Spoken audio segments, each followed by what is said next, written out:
here is Malvern. All right. I have no idea what's going on here. And I don't know. Am I supposed to look at you? No? Okay. That's good. I told him I was not ready for my close-up. I'm not even ready for my long shot. You know, that reminded me. I remember the Doris Day movies. You know, Doris Day, everything would be in perfect focus. And when they came in for a close-up, it all went blurred because, well, you know. So I asked them, I said, how do they do that? And they said they did it with nylon hose. They put nylon hose over the camera, and it helps Doris with her close-ups. But as for me, I don't think it'll help. But anyway, all right. I think you made the smart choice tonight. Tonight's film, in my opinion, is perhaps the best film of the festival. And I programmed it against the Olympics because, after all, it is set in Rio. But it was mostly filmed in Hollywood. But it is set in Rio. You've got other nights to deal with all those sweating people running around. And personally, it makes me tired to even watch them. And I did watch last night, and there were so many commercials. There was a commercial every 2 minutes. So I said, well, we still have a chance for a sellout. And by God, we are sold out. Yes, yes. The film is directed by Alfred Hitchcock. And I want to tell you, too, we have some guests. Billy Woodward is doing the film. These people are from New York. And Billy grew up here, and I reviewed him when he was doing theater and stuff. And he's a graduate of USC Film School. That is right, is it not? Yes, it is. USC. And also from out of town, we have a New York City ballerina. For years, I reviewed her when she was a small child. And I'm getting back for all you readers. You come up to me and say, I've been reading you since I was a small child. Anyway, here tonight visiting with her. She was with New York City Ballet for many years. She's currently working with Twyla Harp, Stacey Cadell. Stacey, welcome home, darling. I reviewed her when she danced. People who know ballet know it's a very difficult role. And everybody said, she's too young to do the role. I said, well, she'll do it. And she did. And you know something? I discover these people, and then they run away to New York or Hollywood or somewhere, and they leave me sitting here. But actually, I like it. I like it here. Anyway, the movie tonight is directed by Alfred Hitchcock, the so-called master of suspense, and in many ways, this is one of the best examples of his visual style. Now, we, I think, have shown only one Hitchcock movie in all of our festivals, and that was Rebecca, which is more plot-driven than sensational. You may have noticed, I don't like to be too obvious in just turning these events into somewhere you can go to see some old movies. It is a festival, and I try to make some unusual choices. And in the past, we did things like Bunny Lake is Missing, Top Capi, Bonjour Tristesse, Diabolique, and last week, Helen of Troy. Not one of them was a sure bet. Of course, some Like It Hot was a sure bet, and you showed up. So anyway, you showed up for all of them, bless you. And I have purposely avoided the more obvious Hitchcock movies, such as Psycho or North by Northwest, or one I think is most overrated, Vertigo. But Notorious, I think, is one of his best examples of a theme that he often handles, sexual hang-ups and battles. I mean, this movie concerns two men who are in love with Ingrid Bergman, and one of them is a Nazi villain, but he really loves her. The other is a handsome leading man personified by Cary Grant, but he uses her to the extreme that he assigns her to run off and sleep with another man and marry another man. And so, where is Ingrid going to end up? Probably you women say she should go with Cary Grant regardless. But anyway, we'll see, we'll see. Anyway, you may have heard me tell before about how I met Alfred Hitchcock and became something of a friend. And if you have, you can take a nap, or you can go next door and have a Bloody Mary. I don't know if they have Bloody Marys over there. But in any case, I don't think most of you have not heard it. So what happened was I got a call on the telephone, and you know, people know him as the master of suspense. But the Alfred Hitchcock I knew was a sly, mischievous man and something of a comedian. And he knew when he was kidding you, but you didn't always know when he was kidding you. But he liked it if you didn't act like a fan, and he liked it if you knew what you were talking about. He was always superior. He always knew he was Alfred Hitchcock. But he liked to joke. It happened early, very early in my career. In fact, I hadn't been at the Virginian Pilot very long when I got a telephone call from a studio hireling who wanted to know if I wanted to interview Alfred Hitchcock. I was astounded. I mean, I didn't know that being a movie critic at the Virginian Pilot possibly included getting an interview with someone like Alfred Hitchcock or anyone of that ilk. I mean, I was just happy writing reviews. Not surprisingly, I said yes. Hitchcock was to be at a hotel in Washington, D.C. at noon the next day, and I was to be there too, only I wasn't. The biggest event of my fledgling beginning career so far, and what did I do? I missed the plane. And you're looking at me, and I'm embarrassed. I don't remember why I missed it, but I missed it. In those days, it was Piedmont Airlines. You know, the only way to get out of Norfolk was Piedmont Airlines. And they said, you know, if you wanted to go to hell, you'd have to change planes in Charlotte. And that's still true. It's still true. Anyway, I did miss the plane. And so I said, well, okay, that's it. That's it. The career is over. You get an interview with Alfred Hitchcock and you miss the plane. Pack it up, it's all over. But there's always a way.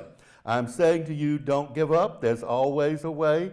Even for me, I went running to the desk and I said, when is there another plane to Washington? And miraculously, there was one only 45 minutes later. Now that would never happen today. Today there's like one plane a day. It's like the stagecoach to Yuma or something. But anyway, there was a plane 45 minutes, and so I got on it. And I got to the airport in Washington, and I literally ran off the plane. I got a taxi, I went to the hotel, and everyone was leaving. I went to the ballroom, and they were all looking smug and satisfied. And that critic for the Washington Post, who always hated my guts, was acting very smug. And he says, well, where have you been? I said, well, I was delayed. He was the one who used to tell me, he says, well, covering the arts in Norfolk, Virginia must be the easiest job that anybody would ever have. And I said, well, not really. We have an opera company. We have a symphony, you know, before I'm through. I said, it's a little like Stratford-on-Avon. I said, only we have the Elizabeth River instead of the Avon. And anyway, he was acting like very smug, like, well, I guess you missed the interview. And there was Hitchcock down front, fat and jolly, and I approached him and I said, Mr. Hitchcock, I just got here.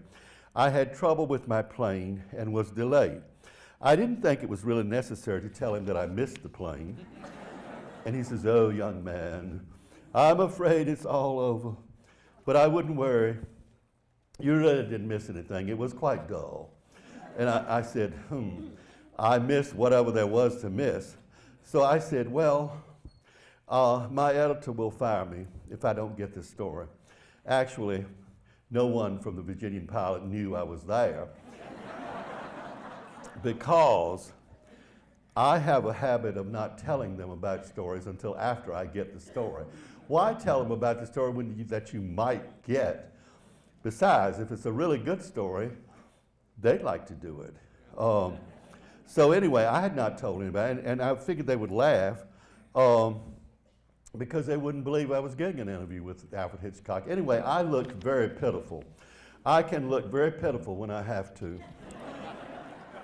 I know you're saying, well, this must be one of those times. Anyway, Hitchcock lit up as if a bulb had been turned on. And he says, well, come on up to my suite. I'm returning to California right away, and they have to pack my bags. I am the director, so I don't pack bags. They're packing them for me.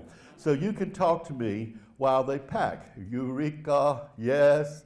I thought, I'm getting a private one-on-one interview. The rest of them just got a press conference.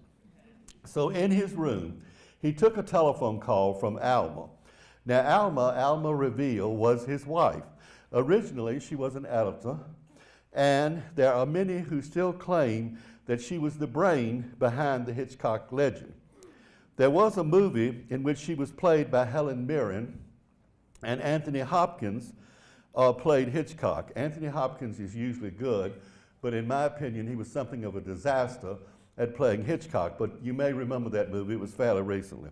Anyway, you might have an idea that Hitchcock is either British or stern or scary or maybe all three, but that wasn't the way what I saw. This was the mushiest, most lovey-dovey conversation.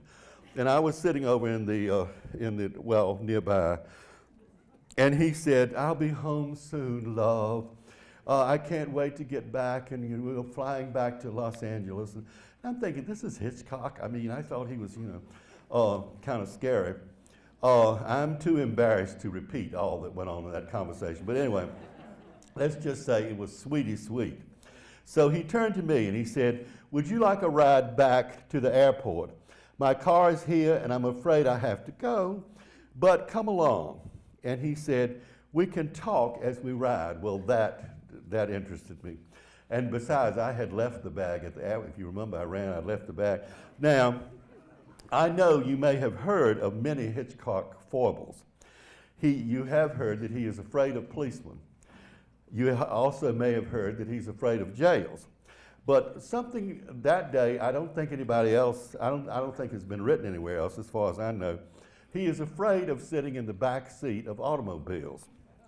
And there was a big limousine, a big black limousine out, and it had two flags on each fender, and they said Topaz, which was the name of the movie that he was releasing. And if you look it up, you don't have to look it up, I'll tell you, the year was 1969. And he got in the front seat with the driver, and I sat in the back seat. So at each stoplight, people would look in to see, who was in the car. And there was this kid, they said, who's that kid? I was a kid then. Who's the kid in the back seat? And Hitchcock was sitting in the front seat. So anyway, he started telling, he started telling dirty jokes. He told me a joke. And I didn't think it was particularly funny. He said, and he just fell out laughing. I don't remember the joke. I probably couldn't tell it if I did remember it. But he fell out laughing. He said, well, didn't you think that was funny? And I said, well, kind of. It was kind of funny, Well, here, I'll tell you another one. So he told me another. And then he got out this little black book, and he said that one of his hobbies was collecting limericks off bathroom walls. And he had many of them written in the book. And the best ones, he said, are from Denmark. He said they were the filthiest and the most poetic, but they had to be translated from the Danish. And so I thought, well, what? So somehow I pictured him writing these down off the bathroom walls or whatever. So then he started talking. I think I asked him, I think I brought up Vera Miles. He started talking about Vera Miles, and he got very excited. He said, well, she has ruined her career totally. Now, does anybody remember Vera Miles? Vera Miles was in The Searchers with John Wayne. She was in a lot of movies. She was in Psycho. She was in the smaller role, not the Janet Leigh role, but the other role. She was in a lot of movies. She would have been in a lot more. She was Hitchcock's choice as his leading lady but he says, do you know Tarzan? I said, I don't know. What do you mean? He says, you know the actor who plays Tarzan, Gordon Scott? I said, yes, I know who he is. He said, I mean, Gordon Scott has done the same thing to Alfred Hitchcock that he did to Vera Miles. He has ruined both our careers. And he said, she is pregnant. And I have planned many movies. I have planned for her to be the biggest star in movie history. And Vera Miles is now, she can't do the movie. So he said that is why she was not in Vertigo. She was not in Marnie. And he punished her by putting her in a small part in Psycho. So he got on that. He went on and on with that. So he said, well, I can only do so much for them. And as we arrived at the airport, he gave me a card with an office number on it, and he said, I do hope you got enough for some kind of article, but actually, I think it would be best if you didn't write any of this. And he said, if it's a matter of being fired, you're quite young, and I'm sure you can find another job. And then he said, are you good at spelling? And I said, I can spell Hitchcock. So he said, call me when you get to Hollywood, call this number and my secretary will handle it. Well, I figured, there's nothing to this. It's like we'll have lunch sometime. And I said, well, it's nice to have it. Well, flash forward a year, I did get to Hollywood, and I called the number, and his secretary, who is a part of legend herself, answered. And she said, wait just a minute, and she went away, and I figured, well, she'll never come back. She'll hang up the phone. She came back and she said, Mr. Hitchcock can have lunch with you in his office tomorrow. Can you be here? I said, yes, I can be there. So his office was one of those bungalows at the Universal Studios. Now, if you have been on the Universal Studios tour a few years ago, you saw those bungalows. They were around everywhere. All the stars had a little house, a little bungalow. They're not there now. They've been torn down and replaced by office buildings, but Alfred Hitchcock had a bungalow, and I went in, and I sat down, and there was a big platter sitting on his desk. And on the platter was a large fish, a really large fish. So I decided he was putting me on. I said, well, I'm not going to say anything. So he talked about various things. And so finally he said, aren't you going to ask why the fish is here? And I said, well, yes, I did wonder. And he said, well, it's thawing, of course. And he fell out laughing. And this was the funniest thing you ever heard. It's thawing. I thought, well, okay. So anyway, what it was, I learned another foible he had. He did not ever go to lunch in the commissary because he felt that people would stare at him. And I can understand why. So he brought this fish from home, and his secretary was to cook it on a hot plate, which he had in the office. And so we did have the fish. It was undercooked. The hot plate was not big enough for the fish, but I didn't complain. But anyway, I asked if I could I said, Mr. Hitchcock, I would like very much to go on the set of one of your films someday. And he said, oh, certainly, certainly. He said, I allow actors on the set, so why shouldn't I allow you? And so he said, it's the famous quote that he had. He said, I never said that actors were like cattle. What I said was they should be treated like cattle. He said, they're just like children. So I did get on the set of what turned out to be his last movie, which was called Family Plot. It was not very good, but you can find it. But I was lucky to get on what turned out to be his last movie. And it was not very exciting. I mean, it is true, he plans everything ahead. Everyone had notebooks. There were notebooks for every camera angle, every line. As far as actors went, he said he never gave the actors any instruction. I'm sitting there with a notebook waiting to write this fabulous story on what it's like to be on the set with Alfred Hitchcock, and nothing happened. He did say, the only thing I heard him say all day, he said, "What's going to be for dessert? Are we going to have that peach Melba? We want," and he said, "add a little brandy to it." And some of the actors did ask him, "What do you think of this scene?" And he said, "It's only a movie." He says, "Just don't worry about it. It's only a movie." So he did tell me, he said, "If I have cast the movie correctly, they will give me the performance I want." He says, "My job is in casting the actors, and then they will give me the performance I want. If they don't, then I didn't cast it correctly." In tonight's case, he cast Ingrid Bergman in one of the two greatest roles of her career. The other was Casablanca. I met Ingrid too, and after the movie, I'll tell you a little about that. And as it is our custom to give you a few quotes to watch for in the movie. One of them is the last line in the movie, and I'm not giving anything away because you don't know. Well, I don't think I'm giving away. Anyway, the last line in the movie is, "Alex, come in here. I want to talk with you." And you'll see later. In fact, I'd rather tell you about things to watch for. There is a wine bottle, there is a key, and there's a staircase, and there's Madame Constantine, who is the old lady who plays Claude Rains' mother, and she's my favorite thing in the movie. I like her. I mean, she's evil, but you know, she plays Claude Rains' mother in the movie. So as for lines, here's a few lines. "Oh, I don't think any of us have any delusions about her character, do we?" Here's another line. She says, "This fog gets me." He says, "That's your hair in your eyes." And another line in the movie. "A man doesn't tell a woman what to do. She tells herself. You almost had me believing in that little hokey-pokey miracle of yours that a woman like you could change her spots." I don't think they were getting along in that scene. Anyway, another one. "I knew her before you. I loved her before you, only I'm not as lucky as you."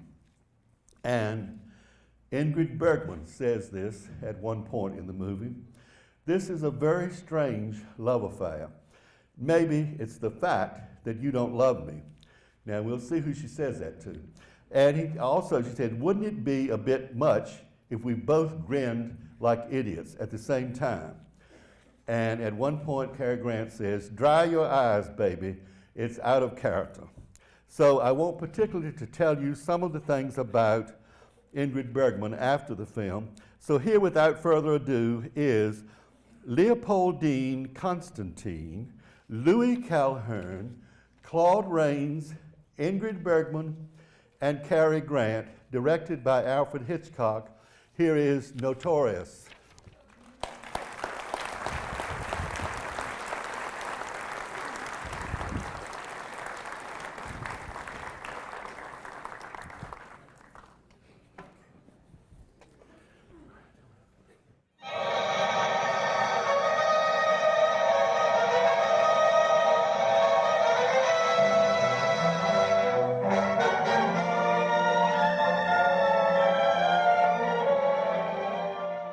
Cary, as you ladies know, was not usually put in roles that were dark. This was one of the darkest. He has been represented at this festival only once before, I believe only once, and that was the role that actually got him discovered. During doing the discovery was Mae West. She saw him on the lot, and she said, "If he can talk, I'll take him." The movie was called She Done Him Wrong, and that evening to me is still the most memorable of all the festival nights. You were either here or you weren't, but I doubt that we'll match that. I mean, you wouldn't stop laughing. I thought some of you were going to have to be hauled out.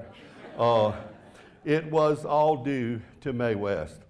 And they want us to do another Mae West movie. There's only one, maybe I'm No Angel, we could do someday. Now, Cary Grant, his real name was Archibald Leach, and he grew up in ultra poverty in England. His first show business job was as an acrobat in a circus.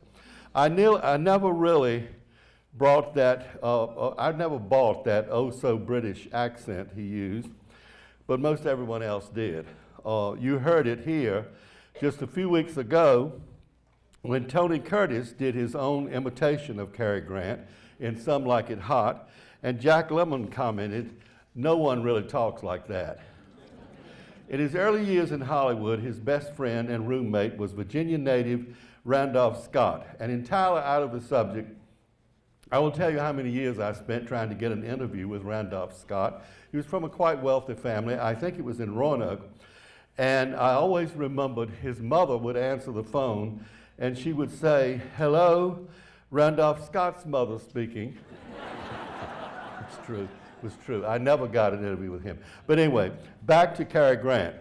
I met Cary only once at a dinner following a movie premiere, and he, even then, was at another table. I never got an interview with him, so I can't give you much on that, but I did interview several times the last of his wives, the actress Diane Cannon. Diane was a delightful comedian, and she had one of the loudest laughs in captivity.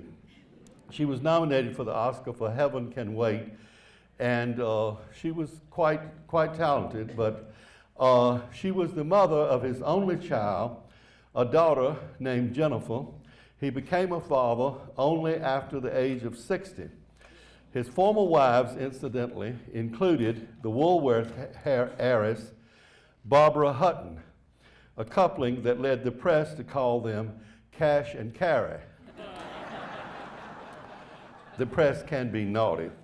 But Cary was the only one of Barbara Hutton's husbands to sign an agreement not to take any money from her when they parted. That in Hollywood is supposedly the epitome of character. Anyway, Diane Cannon told me lots of things, none of them very favorable to Cary, but then none of them really malicious either. She seemed to see the marriage as a kind of wild adventure. She talked about LSD a lot. One of the stories I most remember her telling me was that on Oscar night, Cary had been asked to present an Oscar, but he, at the last minute, backed out and stayed in his hotel room. And she said, there he was, and he was, she said, to quote her, he was snockered. He was on LSD. He got up and was jumping from one bed to the other as if they were trampolines. I said, well, how many beds were there? And she said, just two. But he was jumping from one to the other. And there were two beds, and he used his circus skills. Everyone who would come on the TV at the Academy Awards, she would say, he would comment about how old they looked, how bad they looked, and he says, look at her, she's had 10 facelifts. She has at least a dozen more to come. So he was continually glad that he didn't appear on the Oscar show. Diane wasn't critical of him, really. She said, actually, he was telling the truth, but the very next night, he'd be out with these people and kiss up to them. Hollywood is like that. Now, about that kiss scene in this movie. It is not the longest kiss in movie history. Are you ready? According to my research, the longest kiss in movie history was in the movie Pee-wee's Big Top, and it starred Pee Wee Herman. That's what they say. And Arrival was the 360-degree kiss between Ava Gardner and Gregory Peck in On the Beach, which we have shown here. But this Notorious kiss would have been longer if it hadn't actually been edited. According to the rules, according to the censors of the time, a kiss could only last 3 seconds. More than 3 seconds, and it would never be released. So the kiss between Ingrid and Cary was edited with cuts to break it up, and it passed the censors. Hitchcock went to a nuclear scientist and asked how an atomic bomb was made. The scientists refused to give him the details, but they did tell him that he could leave the part in the script about the fact that uranium could be hidden in a wine bottle. So that stuff in the wine bottle was uranium. And as for that key, you know the key I mean, Cary Grant kept that key for years. He eventually gave it to Ingrid, who in turn gave it to Hitchcock, who was delighted to get it as a souvenir. As for the many camera tricks that Hitchcock used, I find particularly memorable the close-up of the huge milk glass, and that one scene which was to suggest later that she would get arsenic in a milk glass. It was impossible in those days to get both the milk glass and Ingrid Bergman in focus. So he built a huge milk glass to put in the foreground so that they could both be in focus. Now, I hope you were as intrigued as I was by Leopoldine Constantine, who is billed only as Madame Constantine, as Claude Rains' mother. She could rank right up there with the Wicked Witch of the East. I mean, actually, she was only 4 years older than Claude Rains, even though she did play his mother. This, incidentally, was the only American film in which she ever appeared. She's sure to be a competitor in this year's race for the Best Supporting Actress, which we vote on during the closing night. And by the way, Ethel Barrymore was offered the role of Claude Rains' mother, but she turned it down, pointing out that he was much too old to be her son. And here's some casting notes. Vivien Leigh was considered for the lead role played by Ingrid Bergman. In fact, David O. Selznick wanted that to happen. Joseph Cotton, a native of Petersburg, Virginia, was considered for the role played by Cary Grant. As for Claude Rains, he is sure to be in our supporting actor race this year, but already in that race is Joey Brown in Some Like It Hot, and maybe George Harrison, is it, in Light in the Piazza? George in Light in the Piazza. Edward G. Robinson in Double Indemnity. Maybe even Sir Cedric Hardwicke in Helen of Troy. Claude Rains, by the way, already won our Supporting Actor Award one year, and that was for Casablanca. He incidentally was a very short man, and for most of the scenes in this movie, he stood on a box because he was much shorter than Ingrid Bergman or Cary Grant, and if you will notice, you did not see his feet, he was standing on a box. I was just one of the persons who learned how low-key Alfred Hitchcock could be on the set. On the day I was there on Family Plot, nothing happened. He sat by the camera, he sat underneath the camera, and at the end of each take, he would nod his head yes or no, and actually you couldn't tell if he nodded his head or not. Only the camera people knew. And he did favor that peach Melba that I told you about. Now, I met Ingrid Bergman quite late in her career at the National Press Club in Washington. She was in that city to do a play called Mrs. Warren's Profession at the Kennedy Center. And to tell you the truth, I was quite surprised at how shy she was. She actually seemed to have some problem with English, even though she'd been doing movies in the United States for decades. Maybe it's just my English. I don't know. But she was very shy. It happens. When you're doing these personality profiles, the subject is invariably exactly what you expected or entirely different. It's a much better story if they're entirely different. But either way, you've got a story. Anyway, I was a mere child myself when I heard my mother say that she would never go to see another movie with Ingrid Bergman. And she added something that said, they live just like cats and dogs in Hollywood. Well, my mother was no prude, and I didn't know what, I wondered what's she talking about. I couldn't imagine what all the fuss was about. I was pretty young and somewhat like Prissy in Gone with the Wind. I didn't know nothing about birthing no babies, or very little anyway. The fuss was, maybe, that Ingrid had played too many nuns and saints. She played Joan of Arc, she played a nun in The Bells of St. Mary's, and everyone in America adored her. She was the top box office woman at the time of this movie, actually. That's why there was such an overreaction when she ran off to Italy and became pregnant with the Italian director Roberto Rossellini. Her husband, Dr. Peter Lindstrom, was back at home in Los Angeles with their daughter. The entire country was in an uproar. Now, I remember the song. In olden days, a glimpse of stocking was looked on as something shocking, but now anything goes. Well, that's now. At that time, this was regarded as a major scandal.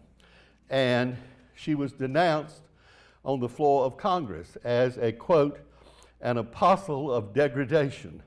I don't know quite what that means. An apostle of degradation, anyway. And it was suggested that her passport be denied for her to return to the United States. Indeed, she did not make another movie in the United States for 7 years. She finally made a triumphant comeback in 1956 by winning the Academy Award for a movie called Anastasia.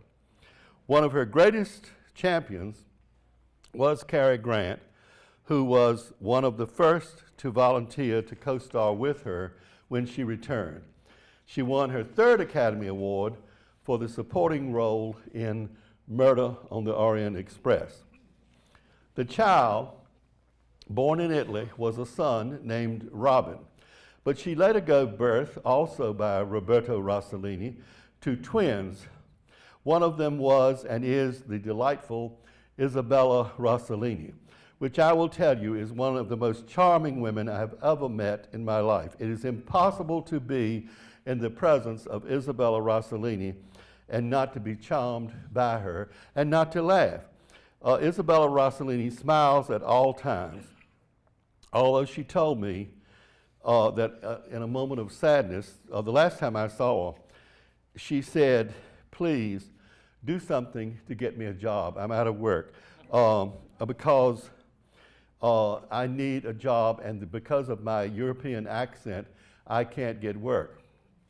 Well, of course, I can do nothing, but I will say she was one of the most beautiful, and she was very similar to her mother in bearing. She did say that growing up as the daughter of Ingrid Bergman was somewhat sad because, as she put it, she was always away working. She was always on a movie set. But so much for Cary and Ingrid and Isabella. But we'll always have Notorious to remember, just like we'll always have Paris to remember. Next week, we're doing a musical, and if you don't come, you'll miss it. I know I've heard snickerings and said, well, we don't want to do a musical. I said, well, we're going to do a musical. And I don't want to do Oklahoma. I don't want to do South Pacific. For one thing, they're too long. And I don't want to do Fiddle on the Roof. That's way too long. Anyway, we're doing something a little bit unusual. And it is a musical with music and lyrics by none other than Richard Rodgers and Oscar Hammerstein II. And I was determined not to do anything as obvious as South Pacific or Oklahoma. So this musical is set in Chinatown in San Francisco, and it is called Flower Drum Song. The cast includes Miyoshi Yumiki, who won the Academy Award a year earlier, before this movie, for her role in Sayonara, and the glamorous Nancy Kwan, two opposites of Oriental women. The movie has been considered politically incorrect by some people, but to them I say, show me why. I mean, I don't know. The songs include Love Look Away, Grant Avenue, 100 Million Miracles, Sunday, The Next Generation, and the unforgettable song, Fan Tan Fanny. So I'm interested to see if you turn up for this. And I promise you will go out, you'll go away humming. These are great songs. So I'll see you next Monday, and I remind you that there are only 2 movies left, and then it's all over. So get down here, and tonight we are a total sellout, and we had to turn people away. So thank you.